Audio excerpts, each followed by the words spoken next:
દેપાળ દેવ દાદાનું મંદિર સુધારીને જોરદાર બનાવી દીધું. આજ તો પહોંચી જાય દેપાળ દેવ દાદાના દર્શન કરવા માટે. બધી સીડીઓ ચડીને જોયું તો ગોમ આવું દેખાતું હતું. પહોંચી જાય મંદિરે, ચપ્પલ કાઢી દીધા અને અમારા વૈભવભાઈને ખૂબ ઉતાવળ થઈ તે બહારથી જ દર્શન કરવા લાગ્યા હતા. મંદિરના બહારનો ભાગ જોરદાર. દેપાળ દેવ દાદાના દર્શન કરી દીધા.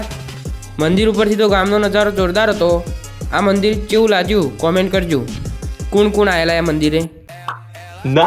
હેલો દોસ્તો, welcome to my new vlog. ગોળામાં શ્રીરામના મંદિરે હવન હતો તે પહોંચી ગયા હવનમાં જોવા માટે. પહોંચીને પહેલાં તો ચપ્પલ બપ્પલ ઉતારીને ફટાફટ દર્શન કરી દીધા અને પછી પહોંચી ગયા ભોજન સમારોહમાં. જમવામાં આઈટમે સારી હતી. સ્કૂલના વિદ્યાર્થીઓ પણ બહુ આવ્યા હતા. થોડી વાર સેવા કરીને જમી લીધું. હેલો દોસ્તો, આજ તો પહોંચી જાય આપણી જૂની સ્કૂલમાં. આ સ્કૂલની પાછળનો ભાગ. અમે ભણતા હતા એટલે સ્કૂલમાં આવું તો કોઈ નવી વસ્તુ બનતી જ નથી. જેમ હતું એમ ને એમ જ. આ અમારું એ જૂનું રમતનું મેદાન અને સામે બિલ્ડિંગ દેખાય એ પ્રાથમિકની બિલ્ડિંગ. નાના છોકરાઓની પાણીની પરબ અને સ્ટેશનરી આ લોબીમાં હતી. એનો છોકરો બધો હોય રમતો. આ અમારું મોટું મેદાન જે સાફ સફાઈ કરીને અને ફેન્સિંગ કરીને જોરદાર બનાવી દીધું.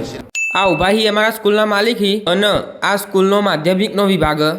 જેવી જ રિસેસ પડે એવા બધા માધ્યમિકના છોકરા આ બોકડો પર આવીને બેહીને બાકાચીકી બોલાવવાનું ચાલુ કરી. આ છે સ્કૂલનો બગીચો જેમાં માધ્યમિકના છોકરોને તો જવા મળતું નહીં, પણ નાના છોકરા એઓ રમતા હોય. અને જો માધ્યમિકના છોકરોને જવા દીધા હોત તો આવો બગીચો હોત ના. બગીચાના ભૂક્કા બોલાવી દીધા હોત. આ જ્યાં અમે પ્રાઇમરીના વિભાગમાં હોમ દેખાય પાણીની પરબ પ્રાઇમરીની અને આ પ્રાઇમરીની લોબી. આ રૂમ જુઓ તમે, બાલવાટિકાનો રૂમ. જોરદાર, બાળકોને ભણવાની મજા આવે.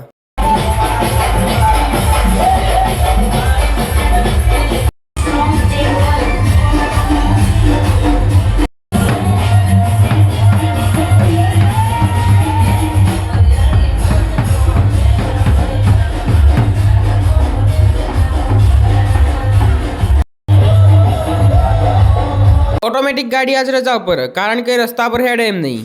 ચાલો હું અમારા ખેતરની શેર કરાવું.